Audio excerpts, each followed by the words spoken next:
या व्हिडिओमध्ये आपण महाराष्ट्रातील काही पारंपरिक रांगोळ्यांविषयी माहिती जाणून घेणार आहोत।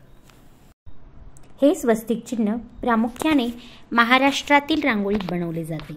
4 मुख्य दिशा आणि त्यांना छेदणाऱ्या 2 रेषा यांचे प्रतीकात्मकता प्रत्यक्षात विष्णूच्या शक्तिशाली हातांचे महत्त्व प्रतिबिंबित करतात। स्त्री पुरुष यांची एकत्रित शक्ती ही जागतिक जीवन प्रक्रिया गतिमान ठेवण्यासाठी जिवंत घटकाप्रमाणे काम करते अशी भावना या प्रतीकातून व्यक्त होते। स्वस्तिक हे ब्रह्मा सूर्य देवाच्या शक्तिशाली बाहूंचे प्रतीक म्हणून घेतले जाते।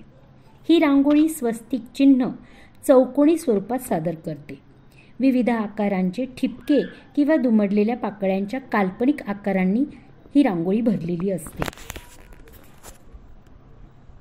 महाराष्ट्रातील स्त्रिया रांगोळीच्या रूपात बहुमितिक आकार आणि रचना सादर करतात। सामाजिक आणि धार्मिक सण साजरे करण्यासाठी परस्पर विरोधी रंगांच्या आकर्षक रांगोळी काढून रांगोळींचे प्रदर्शन करतात। या रांगोळीमध्ये ठिपक्यांचा वापर करून सुबद्ध रचना केली जाते आणि त्या ठिपक्यांना एकमेकांना जोडून विशेष असे आकार रेखाटले जातात।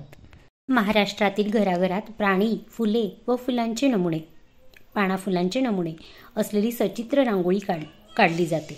सजवलेल्या डिझाईनसह या रांगोळ्या महाराष्ट्रातील सचित्र आरीपण व झुती भित्तिचित्रांसारख्या दिसतात।